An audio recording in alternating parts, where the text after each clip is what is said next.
panjenengan mau menandatangani pernyataan mendukung hak angket dan pemakzulan Jokowi. Bagaimana? Dan panjenengan sebagai Bapak Ketua DPR mau bersama dengan rakyat menyampaikan aspirasi panjenengan. Hati-hati Bapak Ibu, jangan main-main. Panjenengan bisa main-main dengan kami rakyat, tapi penduduk langit akan mencatat semua perbuatan panjenengan. Akhirat itu tidak ada pembelanya, tidak ada pengacaranya. Kami menolak pemilu curang, dan kami menolak politik dinastik di negara ini. Oleh sebab itu, saya mewakili emak-emak yang hari ini menangis karena kondisi ekonomi semakin berat. Sebagai seorang muslim, mengajak panjenengan semua, kalau panjenengan masih merasa manusia, mari berjuang bersama kami untuk negara ini.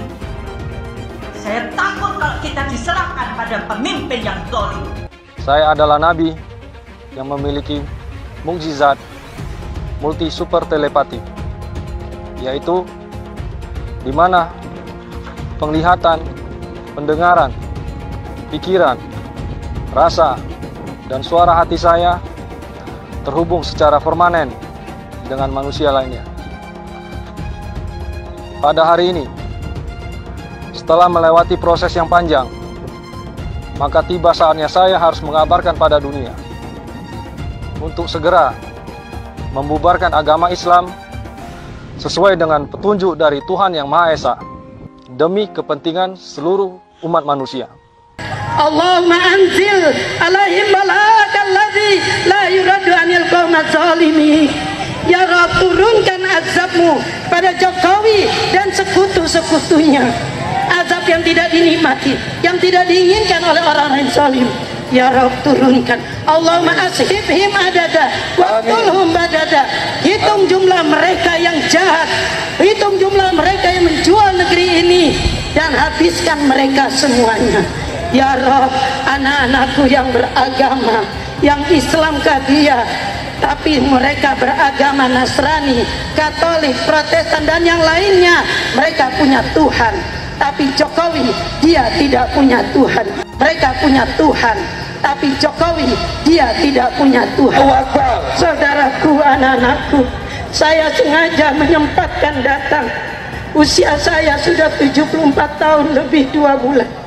Saya khawatir anak cucu saya tidak punya negeri nantinya, karena negeri ini akan dikuasai oleh Cina dengan tentara-tentaranya sudah banyak. Di Morowali bertengkar tentara Indonesia, tenaga kerja Indonesia dengan tenaga kerja Cina, yang mati anak Indonesia 100 orang, Cina cuma 1 yang ditangkap dan dipenjara anak-anak kita tenaga kerja Indonesia. Saya menangis. Ini negeri siapa? Anakku, saudaraku, tentara, polisi, bangkitlah, sadarlah, minta pada Allah, datangkan kesadaran pada para ABRI. Kalian jangan membela yang salah. Kita pemilik negeri ini, bukan Jokowi dan keluarganya. Jokowi adalah antek-antek komunis. Antek-antek komunis. Betul atau tidak? Ayahnya adalah ajudan Aidit, dan ternyata sidang demi sidang mengadili tentang ijazahnya, dia tidak pernah kirimkan ijazah aslinya. Tandanya apa itu? Jadi saatnya dia harus turun, masukkan penjara, dia harus mendapatkan hukuman yang sebesar-besarnya. Kita semua harus bangga jadi orang Indonesia. Ya, kita kritik bangsa kita, tapi kritik yang membangun. Jangan kritik merasa semua jelek, semua jelek. Kalau jelek pindah aja kalau dari Indonesia. Ya, saya suka kesel juga kadang-kadang, bilang ini kurang Allah. Aku tanya juga, aku lihat, saya lihat sekarang, dulu waktu dia jadi pejabat apa kerjanya, tak jelas juga. Tapi sekarang jejak digital kamu kan kelihatan. Jangan sombong lah kau, bicara-bicara kritik-kritik kau, you have done nothing. Atau mungkin dia dari renown, kau tuh juga mencuri waktu kau menjabat. Masih terus kita perbaiki di sana sini. Kalau sempurna ya pasti belum lah. Kalau sempurna kok di sorga aja nanti. Siapa yang mau ke sorga duluan silakan. Nyuruh kita untuk wajib pilih Anies. Gak masalah, itu adalah hak dia. Yang jadi masalah alasannya. Dia bilang kita wajib pilih Anies karena Anies Baswedan itu Imam Mahdi. Ini makanya buat yang ngomong kayak gitu, gua saranin mending tobat dah. Habis itu mikir, sejak kapan Imam Mahdi kalah sama Prabowo? Kalau Prabowo kalah gimana lawan Dajjal, Bang? Ya Allah.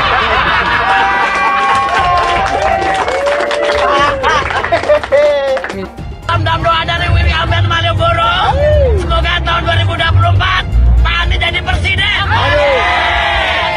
Pak Anies, aku berharap engkau mengerti malam ini suksesnya. Kasih dihancurkan oleh siapa? Jokowi adalah sumber apa? Masalah atas NKRI, masalah untuk negara ini. Bahkan kita datang ke sini dengan hati nurani, dengan ongkos sendiri, tanpa dibayar, tanpa kita dilibatkan oleh pihak-pihak tertentu. Tapi mereka di sebelah adalah apa? Mahal belianya. Ini adalah situasi terkini di depan gedung DPR RI.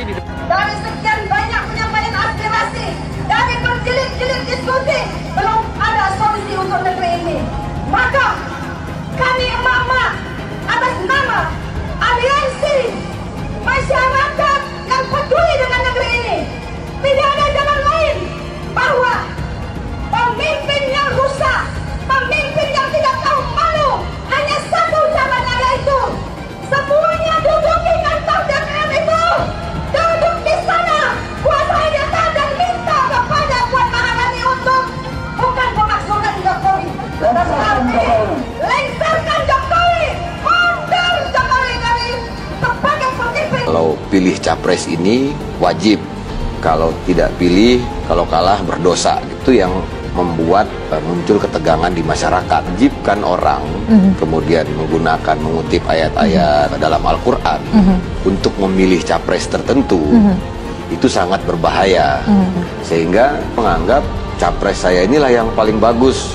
Sedangkan kalau kamu pilih capres itu, kamu nanti kualat, kamu bahkan ada yang bilang kamu kafir dan lain sebagainya. Itu sebetulnya yang memunculkan polarisasi ekstrim gitu. Tapi kita beruntung juga punya netizen yang fun ya, maksudnya di TikTok dan segala macam.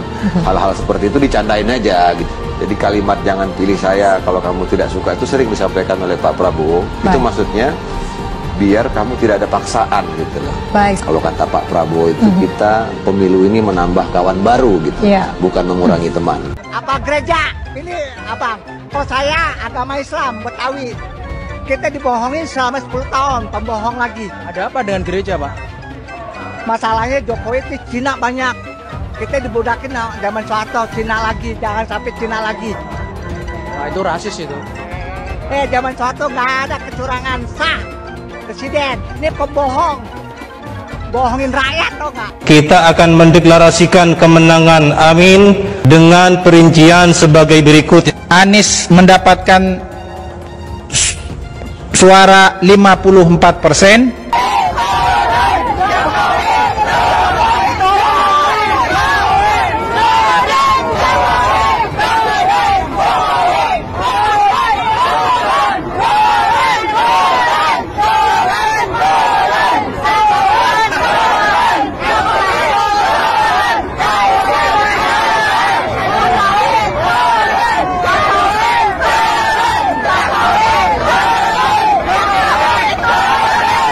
Beb, apakah tidak pilih Anies masuk neraka? Kata siapa? Siapa yang ngomong begitu? Ini negara demokrasi, orang bebas mau pilih siapapun. Kan udah pernah bahas di ceramah itu. Nggak boleh saling mengkafirkan, apalagi ngomong, oh kalau nggak pilih ini masuk neraka, itu orang goblok yang ngomong begitu. Jokowi itu apa sih? Jokowi itu apa? Ya Allah, dia itu seperti boneka golek, ditata ke sini ditata ke sini tapi sebenarnya lebih pinter anak saya loh. Bener apa enggak? Lebih pinter anak saya, anak TK. Masa 1 ditambah 1 berapa? 11. 1 ditambah 1 bos 11. Otaknya di mana? Otaknya di mana? Goblok kalian, tolol kalian. Ngaku profesor, masa 1 tambah 1 kok 11? Goblok apa enggak? Tolol apa enggak? Saya menentang politik identitas karena bagi saya politik identitas dengan membawa-bawa agama itu mempermainkan agama, mengajak-ngajak orang untuk ikut demi agama, padahal yang ngajak ini sebetulnya mencari dunia, yaitu jabatan dunia. Kepada orang banyak katanya ngajak-ngajak, kalau ikut saya masuk surga, nyoblos saya masuk surga, tidak nyoblos saya neraka, tidak berhak disalati kalau mati misalnya. Ini mempermainkan agama. Mau jadi apa kita tanpa amin?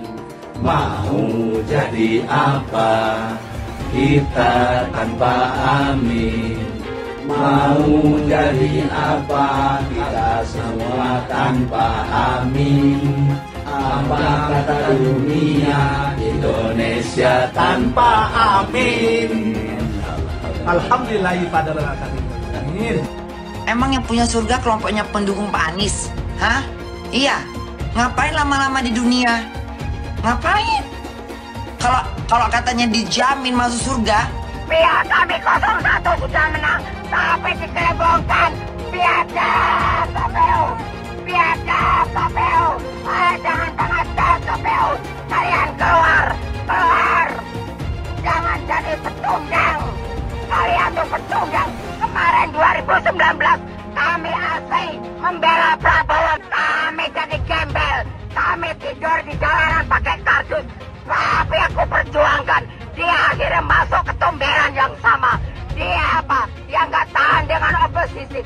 Sekarang aku perjuangkan 01. Aku perjuangkan Anies Baswedan. Kami perjuangkan Bapak Anies Baswedan itu udah menang. Lawan dia. Lawan. KPU, dengarkan suara hati rakyat. Jangan pernah membuka pembicaraan atau berdebat dengan pendukung 01.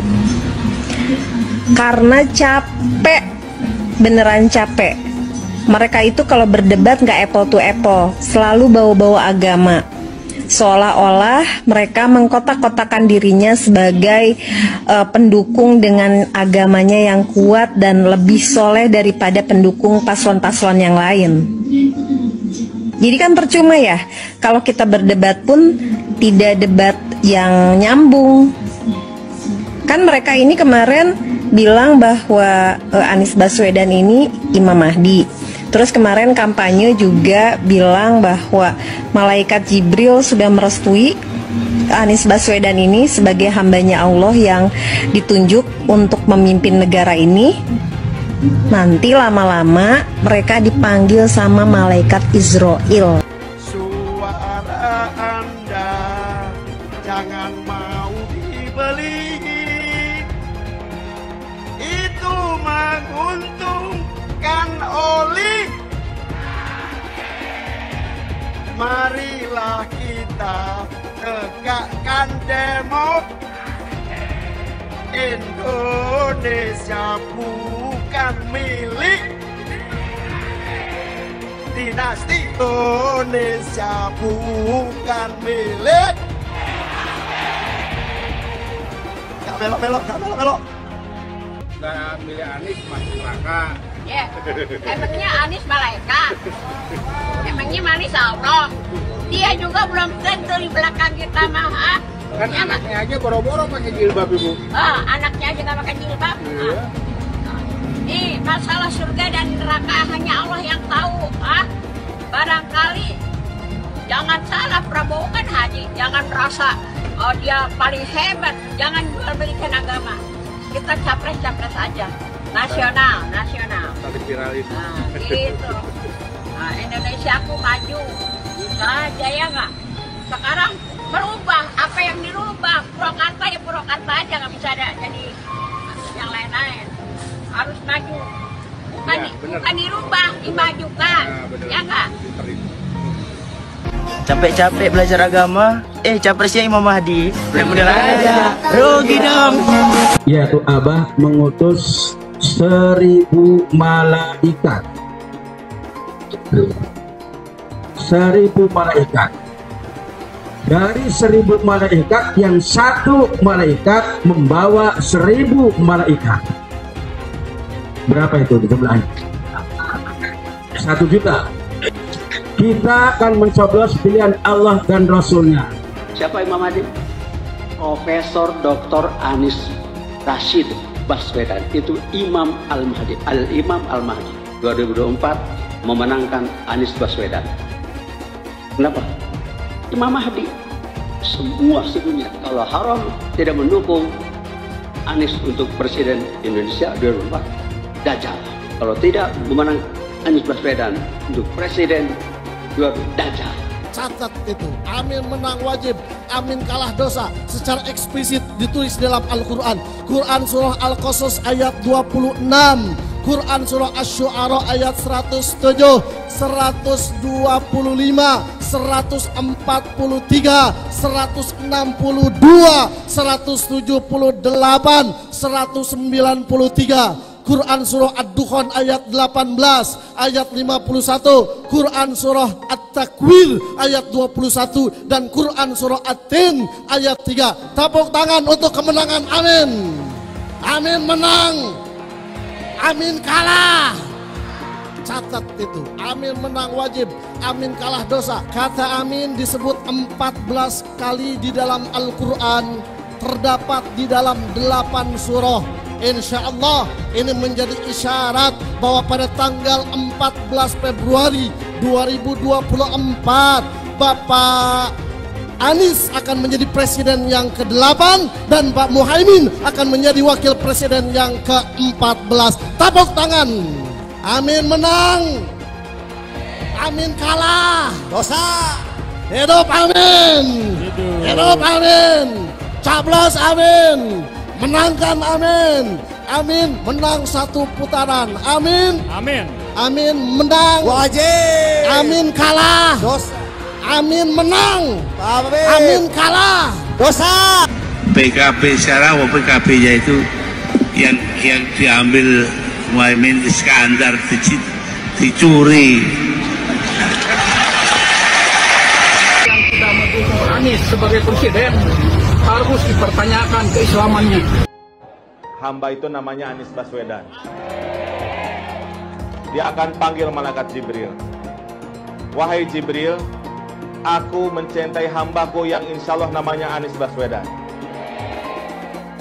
Kabarkan kepada seluruh umatku, seluruh makhlukku, bahwa aku mencintai Anies Baswedan. Maka Jibril akan mengatakan kepada seluruh makhluk di langit, seluruh makhluk di bumi, cintailah Anies Baswedan. Maka insya Allah makhluk di langit dan makhluk di bumi semuanya akan mencintai Anies Baswedan dan mendoakan pada 14 Februari insya Allah Anies Baswedan Presiden Republik Indonesia. Siap Bekasi memenangkan Anies Baswedan 80%? Siap menang 1 putaran? Saya tidak mau pemimpin masa depan menyalahkan angin di kemudian hari. Anda kalau nyindir lain kali jangan pakai angin, Mas. Mau bilang lagi, jangan salahkan angin. Saya kan sampaikan soal angin ya kemarin. Angin tak ada KTP-nya. Angin itu bergerak dari sana sini. Ketika polutan yang muncul dari pembangkit listrik tenaga uap mengalir ke Jakarta, maka Jakarta punya indikator, karena itu Jakarta mengatakan ada polusi udara. Ketika anginnya bergerak ke arah Lampung, ke arah Sumatera, ke arah Laut Jawa, di sana tidak ada alat monitor. Ada orang yang bilang jangan cerita soal angin, maka dia tidak menghormati ilmu pengetahuan. Milih Anies dan Imin setidaknya sudah menyelamatkan Indonesia dari kehancuran. Gus Dur saja dikudetanya, apalagi rakyat. Yang satu memang jago kata-kata, jago beretorika, nggak kelawan kalau soal kata-kata. Kalau PKB sekarang bukan PKB Gus Dur, ini PKB Caimin. Jadi beda, PKB-nya sudah beda. Jadi nggak bisa lagi menurut saya, memang masih tetap jualan nama Gus Dur, itu ada larangannya jelas sekali. Tapi ya namanya orang masih mencuri-curi, kebiasaan kayaknya mencuri-curi. Mencuri partai, sekarang mencuri gambar. Gus Dur pendiri partai, orang yang dikatakan oleh Caimin sebagai guru politiknya, malah dikudeta, apalagi rakyat. Susah kan mau milih pemimpin seperti itu nanti? Pemilihan Gubernur DKI Jakarta yang kemudian memenangkan Saudara Anies Rashid Baswedan sebagai gubernur saat itu juga tidak lepas dari peran dan kedudukan dari HTI maupun FPI yang saat itu dianggap punya peran sentral dalam memenangkan Anies Baswedan. Hak konstitusional itu dirampas oleh rejim Jokowi.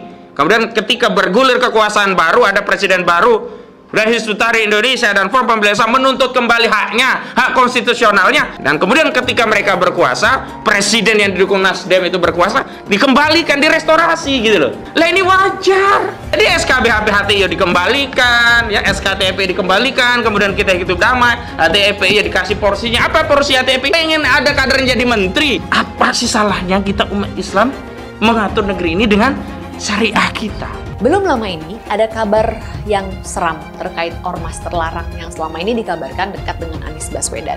Akan ada tuntutan besar-besaran kepada Anies untuk memulihkan kedua organisasi tersebut yang sekarang sudah dicap terlarang.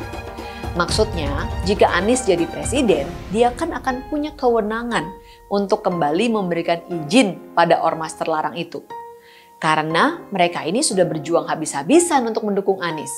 Gimana kalau Anies menolak tuntutan itu? Tentu akan ada demo besar-besaran. Mungkin bahkan akan ada gelombang demo berjilid-jilid karena mereka telah dikecewakan oleh Anies, padahal sudah didukung dari awal. Ini mengingatkan kita pada fakta bahwa dua ormas ini dulu juga getol mendukung Anies pada Pilgub Jakarta 2017 yang lalu.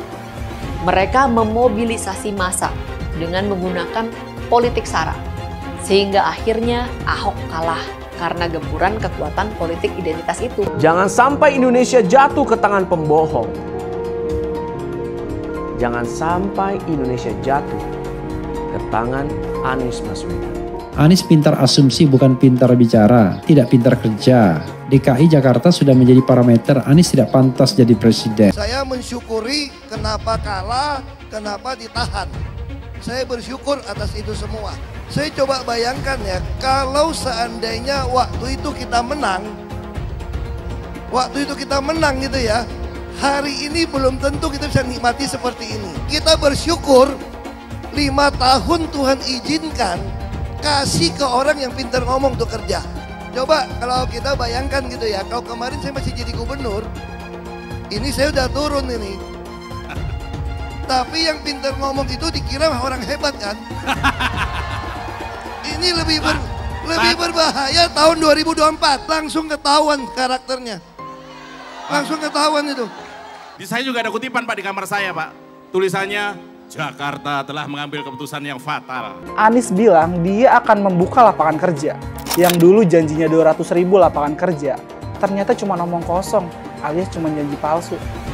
Soal pembangunan yang berkelanjutan. Dia bilang di Jakarta dia udah meneruskan yang udah baik. Lu jangan percaya ya, itu ngibul. Faktanya nggak seperti itu loh. Belum lagi nih, program penanggulangan banjir. Jadi di daerah Jakarta itu ada daerah yang sebelumnya udah bebas banjir. Pas Anies mimpin, kok bisa-bisanya daerah itu banjir lagi? Gimana nggak banjir kalau kalinya udah nggak pernah dikeruk sama dibersihin, Pak? Kalau soal Jakarta, gue bisa bicara banyak deh.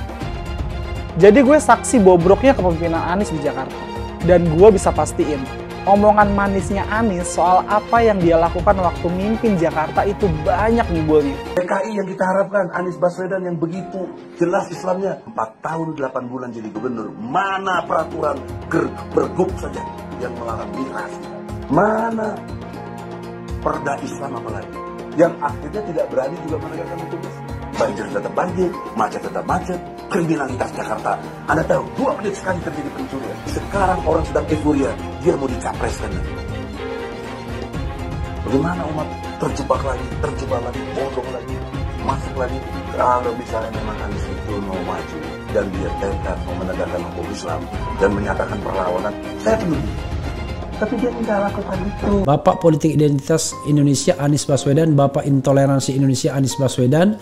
Jangan lupakan, jangan terlena, jangan sampai dia pecahkan kita dengan dagangan ayat dan mayatnya. Air itu turun dari langit, turunnya ke atap rumah langsung sumur bor, bukan ke sungai dan ke laut. Jangan hanya konsentrasi pada pembangunan benda-benda mati yang indah difoto dan bisa ditunjukkan dalam 5 tahun hasilnya.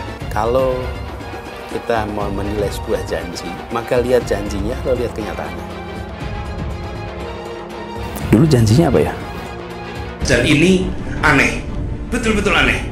Ini bukan kampanye, tapi saya sampaikan sini. Di satu sisi menyiapkan jalur-jalur air untuk dikirim ke laut, di sisi lain di lautnya dipasang dengan pulau reklamasi, tinggal tunggu waktu jadi rob, air balik. Dan ini melawan sunatullah. Kenapa? Air itu turun dari langit ke bumi, bukan ke laut. Harusnya dimasukkan ke dalam bumi, masukkan tanah. Di seluruh dunia air jatuh itu dimasukkan ke tanah, bukan dialirkan pakai gorong-gorong raksasa ke laut. Jakarta telah mengambil keputusan yang fatal. Bukan banjir, itu memang parkir air. Bukan banjir, itu memang parkir air. Masyarakat berkeliling dengan membawa toa untuk memberitahu semuanya, termasuk sirine. KAI Bond 82 miliar. Apa alat transportasi yang dimiliki oleh hampir setiap orang? Alat transportasi yang dimiliki semua orang adalah kaki. Kalau seandainya orang Jakarta percaya Pak Anies jadi gubernur pun, saya berani jamin kok dia akan lakukan normalisasi yang sama seperti saya lakukan kok. Gak usah bohong lah. Tapi ketika air sampai di muara, maka siap untuk dipompa ke laut. Pancasila Soekarno, ketuhanan ada di pantat. Anak Tuhan dari mana? Kalau Yesus anak Tuhan, bidangnya siapa? Besok di seluruh wilayah Indonesia kami katakan damai.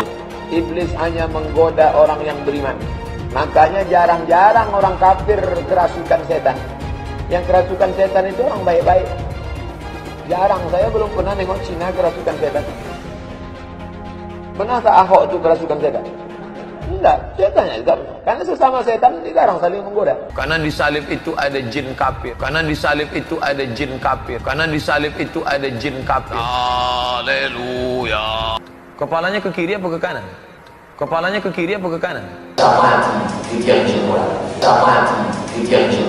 Tetap percaya salib itu lambang mulia, bukan jin.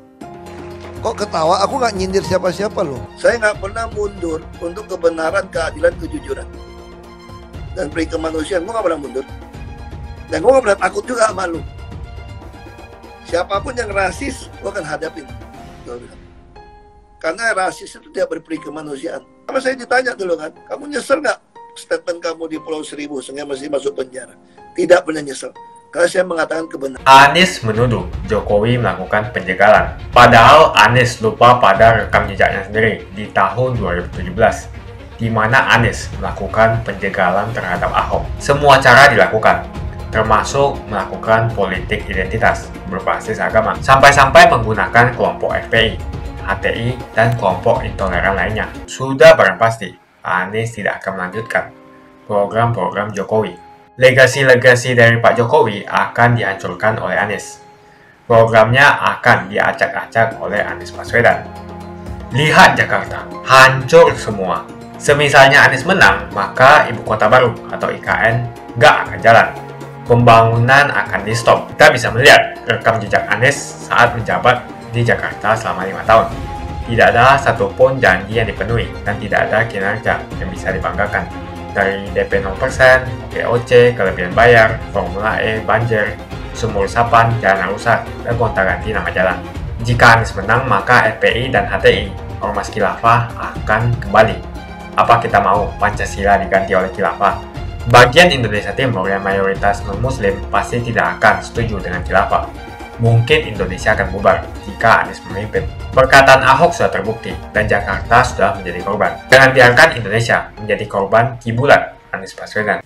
Akhirnya pengumuman resmi KPU pun keluar. Di tengah banyaknya kontroversi, disambut dengan mogoknya aplikasi Sirekap, KPU tetap mengumumkan hasil resminya dengan menetapkan kemenangan Prabowo dalam Pilpres 2024. Apakah ini adalah hasil akhir? Belum.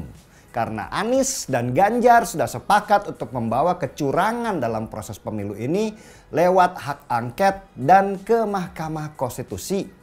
Meski harapannya juga setipis kertas, karena belum ada sejarahnya Mahkamah Konstitusi kita membatalkan hasil perhitungan resmi KPU. Di Kenya, Afrika, tahun 2017 pernah terjadi pembatalan calon presiden yang sudah ditetapkan menang oleh KPU mereka oleh Mahkamah Agung. Situasi ini dianggap bersejarah oleh masyarakat Kenya karena belum pernah ada sejarah di negara mereka presiden yang sudah ditetapkan oleh KPU sebagai pemenang, kemenangannya dibatalkan oleh mahkamah. Tapi itulah yang terjadi di Kenya. Negara yang selalu kita anggap miskin, tetapi demokrasinya luar biasa. Kalau nanti MK berani membatalkan dan melakukan pemilu ulang, wah ini menarik. Berarti ada sejarah baru tertulis di Indonesia dan ini tentu membuat banyak pihak marah. Kita tunggu aja di mana drama ini akan berakhir nantinya. Apakah akan mencapai puncaknya? Atau justru anti klimaks dengan hasil yang sudah kita duga sebelumnya. Terlalu jauh mimpi itu. Sifat orang kita kebanyakan pragmatis dan membiarkan banyak kecurangan, yang penting situasinya aman. Itulah kenapa negeri kita ini sulit maju, karena terlalu toleran terhadap kecurangan apapun dengan alasan demi keutuhan bersama. Tahun 2017, calon petahana di Kenya yang sudah ditetapkan menang oleh KPU Kenya bisa dibatalkan oleh Mahkamah Agung dan pemilu diulang lagi karena Mahkamah Kenya melihat ada kecurangan yang terstruktur, sistematis dan masif yang dilakukan oleh incumbent Presiden Kenya dengan memanfaatkan fasilitas negara. Apakah Mahkamah Konstitusi kita berani seperti Mahkamah Kenya yang membatalkan pemilu karena banyaknya bukti-bukti kecurangan? Tahun 2024 ini lebih adem karena yang kalah lebih berpendidikan dan tidak membawa kasus ini ke jalan dengan demo brutal yang mengorbankan nyawa. Kalaupun ada teriak kecurangan, teriakan ini dibawa ke ranah yang lebih terhormat seperti di ruang pendidikan hukum, di hak angket, dan di Mahkamah Konstitusi. Karena jalanan bukanlah segalanya. Tapi kalaupun Ganjar pada akhirnya diputus harus kalah dalam pemilu 2024 yang dibilang pemilu paling brutal dalam sejarah reformasi ini, biar bagaimanapun saya bangga. Secara angka mungkin kita kalah. Tetapi secara moral kita itu menang. Jadi teringat tahun 2019 ketika Jokowi menang. Pendukung Prabowo ngamuk berhari-hari dengan demo karena menganggap pemilu curang. Gen Z dan milenial bisa dibilang buta sejarah tentang reformasi. Karena nggak pernah diajarkan di sekolah-sekolah. Nggak seperti sejarah PKI yang dulu menjadi mata pelajaran yang wajib diajarkan oleh rezim Soeharto dan membuat orang takut. Mungkin kemenangan Orde Baru yang mirip dengan kemenangan Bongbong Marcos di Filipina ini menyentak kepala kita yang lalai dan lupa mengenalkan terus-menerus sejarah reformasi dan kenapa kita harus tidak boleh melupakan masa perjuangan itu. Saya pribadi bangga sudah mengawal Ganjar karena sebenarnya yang saya kawal itu bukan personal tetapi mimpi besar bahwa Indonesia akan ada di tangan orang baik dan pintar.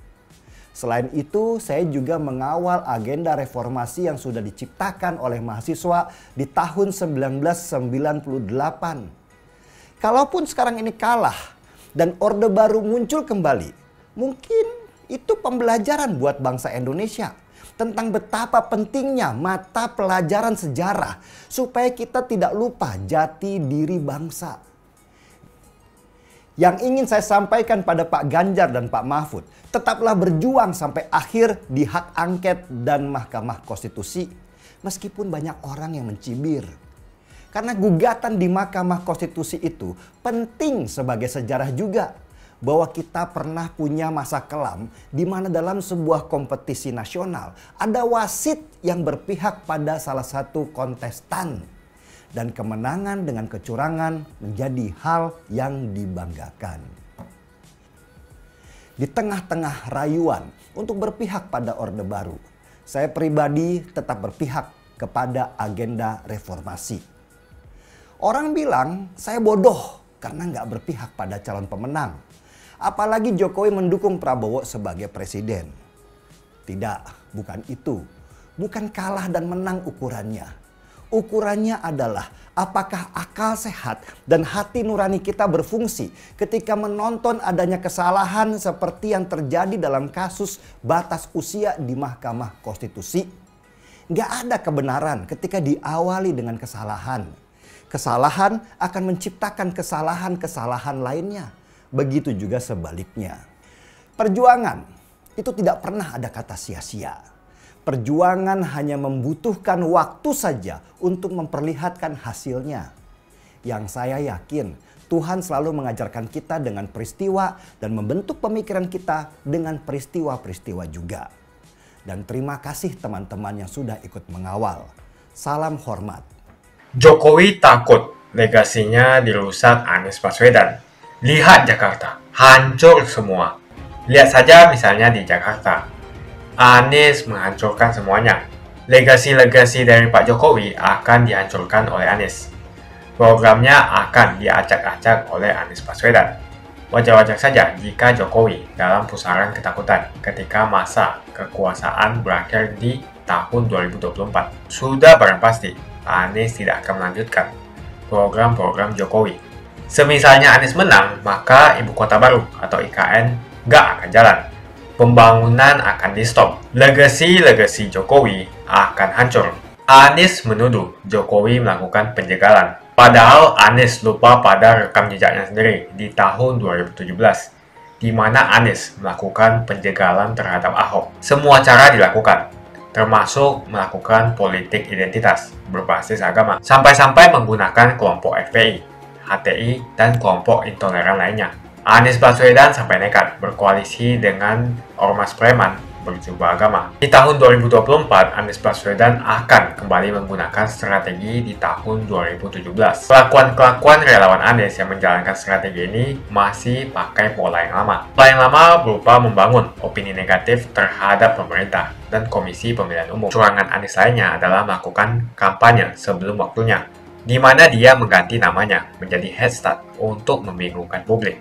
Atau kecurangan Anies Baswedan yang menggunakan jet pribadi saat kampanye di mana-mana. Berapa kecurangan dari biaya kampanye yang menggunakan jet pribadi?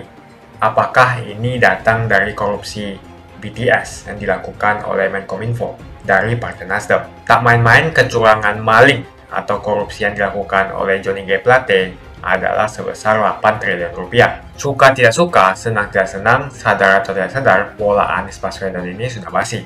Nampaknya para relawan Anies sudah tak punya cara atau metode lain dalam berkampanye, sehingga memainkan strategi playing victim. Memang basi sih strategi ini, tapi sangat terbukti ampuh, apalagi jika ditambahkan dengan jualan isu agama. Kita bisa melihat rekam jejak Anies saat menjabat di Jakarta selama 5 tahun. Tidak ada satupun janji yang dipenuhi dan tidak ada kinerja yang bisa dibanggakan. Dari DP 0%, OKOC, kelebihan bayar, Formula E, banjir, sumur resapan, jalan rusak, dan gonta-ganti nama jalan. Diketahui Anies pun masih berhutang 100 miliar kepada Sandiaga Uno dan sampai saat ini belum dibayarkan. Untuk jadi gubernur saja, Anies sampai berhutang 100 miliar kepada Sandiaga Uno dan belum dibayarkan. Apalagi jadi presiden. Berapa triliun yang akan Anies hutangkan? Dan bagaimana Anies bisa membayar utang triliunan itu? Apakah Indonesia siap untuk dijual? Jika Anies menang, maka FPI dan HTI, Ormas Khilafah, akan kembali. Apa kita mau Pancasila diganti oleh Khilafah? Bagian Indonesia Timur yang mayoritas non-Muslim pasti tidak akan setuju dengan Khilafah. Mungkin Indonesia akan bubar jika Anies memimpin. Perkataan Ahok sudah terbukti dan Jakarta sudah menjadi korban. Jangan biarkan Indonesia menjadi korban kibulan Anies Baswedan. Begitu saja opini saya tentang Anies Baswedan. Bagaimana opini kalian? Tuliskan di kolom komentar. Pastikan kalian semua menekan like di video ini. Dan jangan lupa bagikan video ini ke teman dan family Anda supaya mereka semua mengetahui tentang informasi ini. Tekan tombol subscribe dan bunyikan lonceng notifikasi supaya kamu tidak ketinggalan.